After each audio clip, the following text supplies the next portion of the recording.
اور یہ انہیں شرف حاصل ہے کہ بہت سی جنگوں میں حضور صلی اللہ تعالی وسلم کے ساتھ حصہ لیا ہے اور بطور غلامی بطور خدمت کام کرتے رہے ہیں. محبوب پاک علیہ الصلوۃ والتسلیم کے عزیز قریب ترین عزیز بھی ہیں. انہیں یہ شرف حاصل ہے کہ حضور سیدہ فاطمہ الزہرا رضی اللہ تعالیٰ عنہ خاتون جنت ان کے نکاح میں آئی ہے. انہیں یہ بھی شرف حاصل ہے, فخر ہے کہ حسنین جیسے بیٹے اللہ نے انہیں عطا کیے. حسین جیسا بیٹا علی کو ملا ہے, حسن جیسا بیٹا علی کو ملا ہے, فاطمہ الزہرا جیسی مقدسہ خاتون علی کے حق میں آئی ہے. یہ سارے وہ شرف ہیں صحابہ کرام. ایک شرف صحابیت ہے, وہ تو بڑا واضح ہے. صحابی ہونے کا شرف بہت بڑا شرف ہے جو سارے صحابہ کو ہے, اور مختلف صحابہ کو مختلف اعزازات سے حضور نے نوازا ہے. یہ اعزازات ان کے حصہ میں آئے ہیں. حضور صلی اللہ علیہ وسلم نے ان کے بارے میں ایک مرتبہ یہ بھی فرمایا, انا مدینہ العلم وعلی بابھا, میں علم کا شہر ہوں اور علی اس کا دروازہ ہے. انہیں یہ بھی شرف حاصل ہے. محبوب پاک کی بارگاہ میں رہنے کا, خدمت کرنے کا, بیٹے کے حیثیت سے رہنے کا, انہیں یہ بھی شرف حاصل ہے. بے شمار شرف فضل اللہ تعالیٰ نے اہل بیت کے اس عظیم فرد کو عطا کیے تھے. سیدنا عثمان غنی رضی اللہ تعالیٰ عنہ کی شہادت کے بعد 3 دن تک مسند خلافت پر کوئی بندہ نہیں بیٹھ سکا تھا, اور صحابہ پریشان تھے کہ نظام سلطنت ہے, یہ کیسے چلے گا, نظام سلطنت چلے گا کیسے. حضور صلی اللہ تعالی وبارک وسلم اس جہاں باز صحابی عثمان غنی کی شہادت کے بعد لوگوں کی نگاہیں حیدر کرار علی مرتضیٰ پر تھی. لوگوں نے کہا کہ علی تیرے میں ہے, اس مسئلے میں کون بیٹھے گا؟ تو آپ نے فرمایا میں امیر بھی اور ہو گیا تو مجھے اعتراض نہیں ہے, میں مشیر کے طور پر ساتھ کام کروں گا. لوگوں نے کہا نہیں, تو زیادہ حقدار ہے, اب ہماری نگاہ صرف تجھ پر ہے.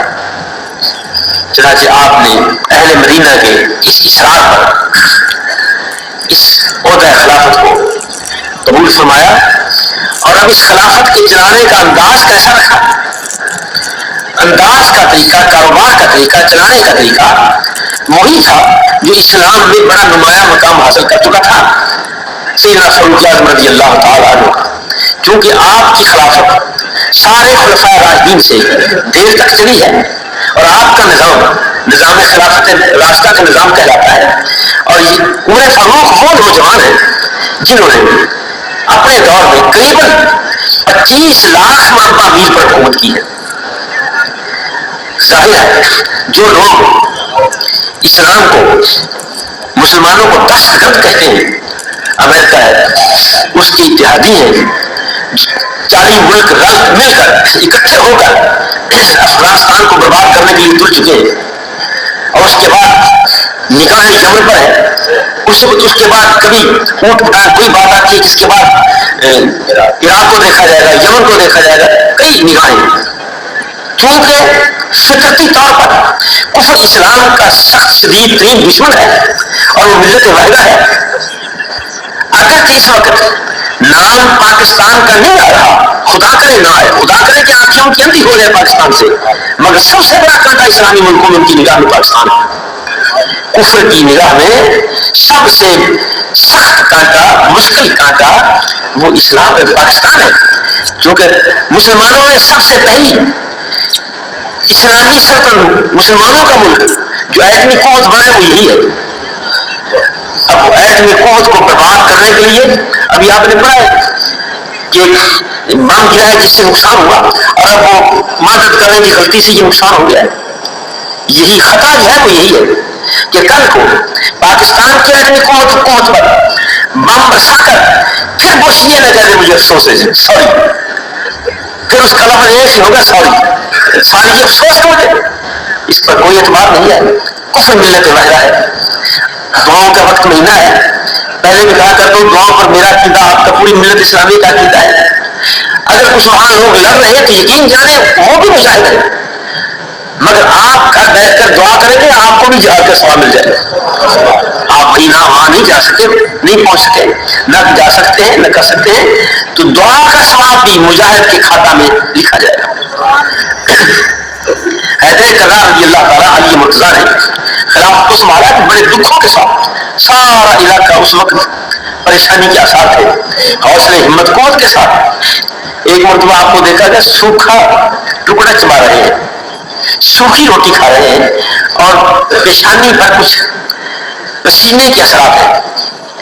کسی نے سوال کر دیا ساتھ بیٹھے ہیں کہ علی عجیب بات ہے, تو نے خیبر کا قلعہ تو توڑ پھینکا تھا, اتنا بڑا طاقتور مضبوط دروازہ جو تھا وہ تو نے دو اکھاڑ کر پھینک دیا تھا, اور جس سوکھے ٹکڑے کھانے سے آپ کو کچھ دقت محسوس ہو رہی ہے, پسینے کے آثار ہے. تو مسکرا کر فرمایا یہ جو میری کیفیت ہے یہ علی کی طاقت تھی, علی کی طاقت ہے, اور وہ مصطفیٰ کی نگاہ تھی.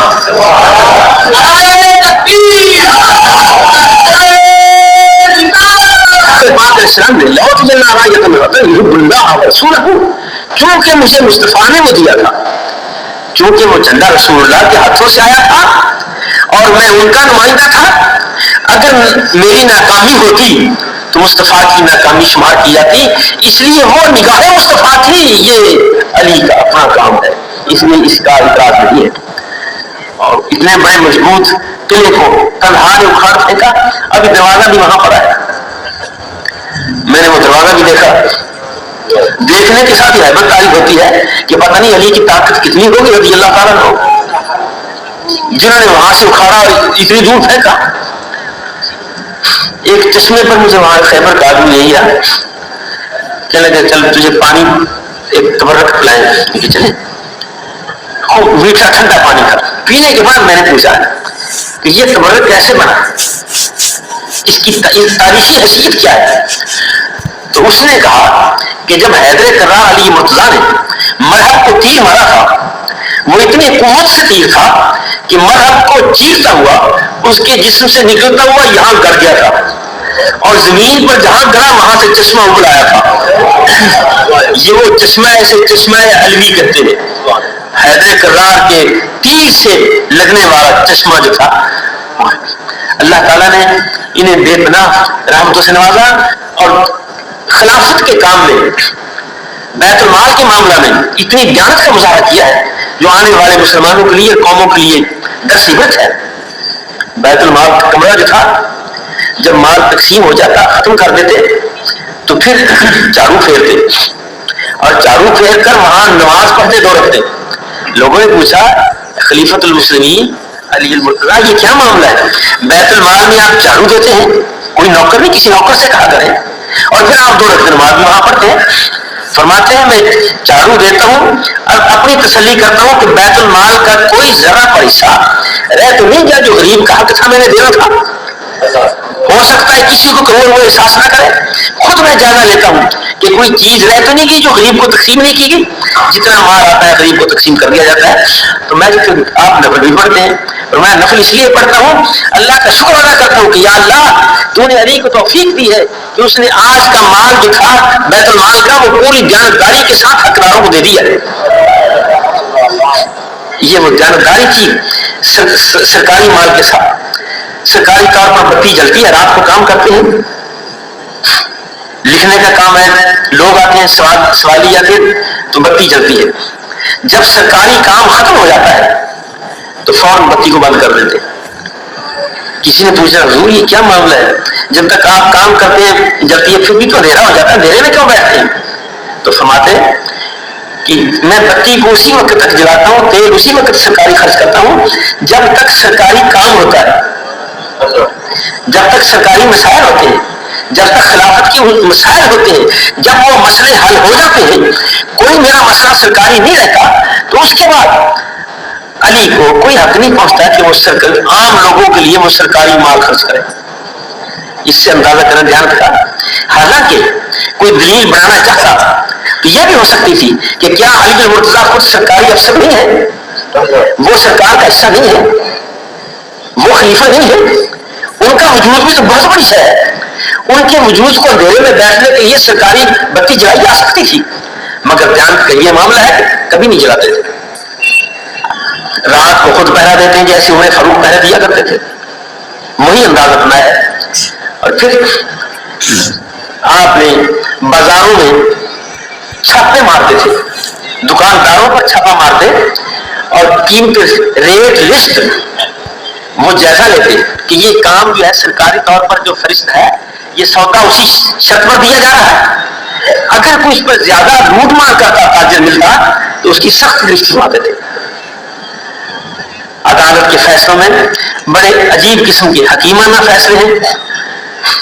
ایک آپ کا فیصلہ یاد آیا، دو آدمی تھے، وہ جا رہے سفر کر رہے تھے، ایک کی 5 روٹیاں تھیں، ایک کے پاس 3 تھیں. بیٹھے کھانا کھانے میں وقت آیا ناشتے کا، بیٹھ گئے.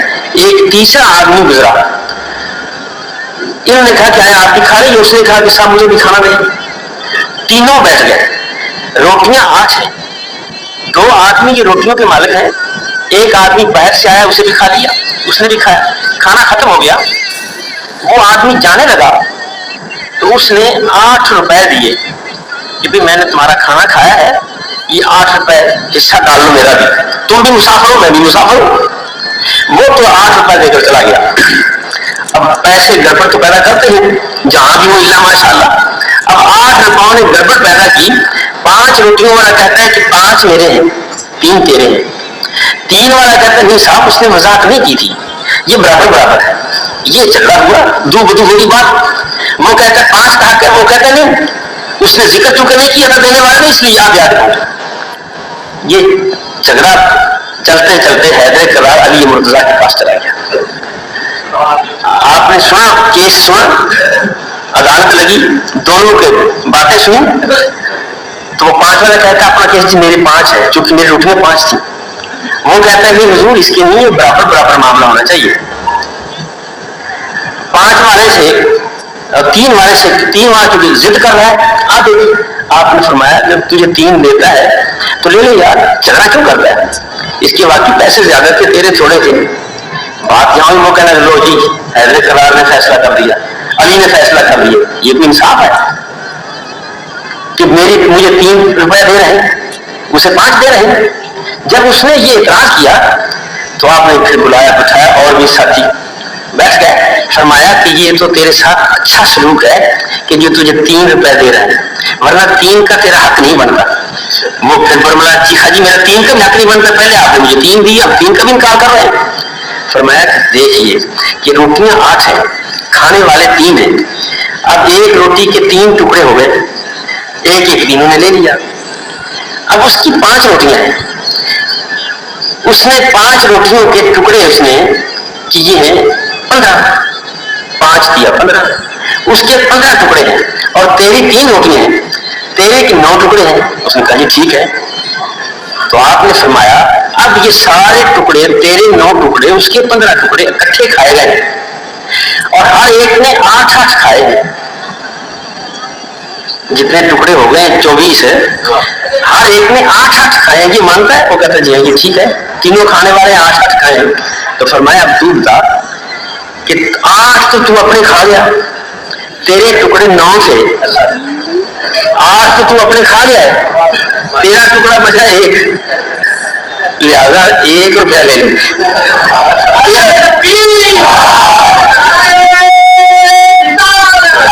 اب ایک فیت اور نہیں، جب صورت یہ ہے اور اس کے زیادہ تھے، اس کے تھے زیادہ، اس کے تھے 15 ٹکڑے، 15 سے 8 اس نے کھائے اور اس کے 7 اس نے کھائے. وہ تیسرا آدمی تھا، ان 15 میں سے 8 تو مالک نے کھائے نا اور 7 اس نے کھائے ہیں. اس نے باہر کے آدمی نے 7 اس کے کھائے ہیں، 1 تیرا کھایا ہے. اس طرح سے اس کے 8 ٹکڑے ہوئے اور تو نے اپنے 8 کھا لیے تھے. 1 ہی بنتا ہے، لینا لے نہیں تھے. وہ کہتا جی آپ ٹھیک فرما رہے ہیں، میں 1 قبول کر لیا. تو حکیمانہ انداز میں کہتا تو اس قسم کے بے شمار آپ کے حکیمانہ آپ کے خطبوں کا جو زیادہ سے زیادہ تعلق تھا وہ بری صحبت سے، جہاں خطبہ فرماتے ہیں لوگوں کو بری صحبت سے روکتے، اس پر زیادہ زور دیتے. کبھی کبھی خطبہ آپ کا صبر پر بھی بڑے جناب عظیم خطبے ہیں کہ صبر کریں، دکھ آ جائے مصیبت آ جائے تو اس پر صبر کرو. ہم صبر صرف سمجھتے ہیں کہ مصیبت آ گئی تو صبر ہے نہیں. الصبر عن المعصیہ, گناہوں سے بھی صبر ہے. ایک قسم صبر کیا گناہوں سے صبر کرنا کہ میں گناہ نہ کروں, یہ بھی صبر ہے. ایک قسم ہے صبر کی صبر علی الطاعات, بندگی پر صبر کرنا. رات کو نوافل پڑھتے, تہجد پڑھتے, مجھے تکلیف ہوتی مگر میں پڑھتا ہوں. تراویح پڑھتے مجھے تکلیف ہوتی میں پڑھتا ہوں. عشاء کے وقت نماز آنے میں تکلیف ہے مگر میں آ جاتا ہوں. اگر میں یہ کام کرتا ہوں تکلیف کے باوجود, اس کا نام ہے صبر علی الطاعات. یہ بھی ہونا چاہیے. اس کی آخری قسمت وہ چھوٹی ہے, وہ ہے صبر علی المصائب, جسے ہم نے بڑا سمجھ رکھا ہے. سب سے بڑی صبر کی قسمت یہ ہے نافرمانیوں سے دور رہنا اور نیکی پر پکا رہنا. آپ اپنے خطبات میں یہ بھی فرمایا کرتے تھے. آج چونکہ ان کی شہادت کا دن ہے اور اس لیے ان کے ذکر خیر سے اپنی روحوں کو تازہ کیا ہے. خدا ذو الجلال ان کی پاکیزہ صفات ہمارے اندر پیدا کرے, اور سلطنت کے اندر جو انہوں نے کام کیے ہیں اسی طریقہ سے حکام کو اور ہمارے ملک کو اللہ توفیق دے کہ خلافت راشدہ کے اصولوں کو سامنے رکھ کر وہ کام کریں. اللہ تعالیٰ ہم سب کو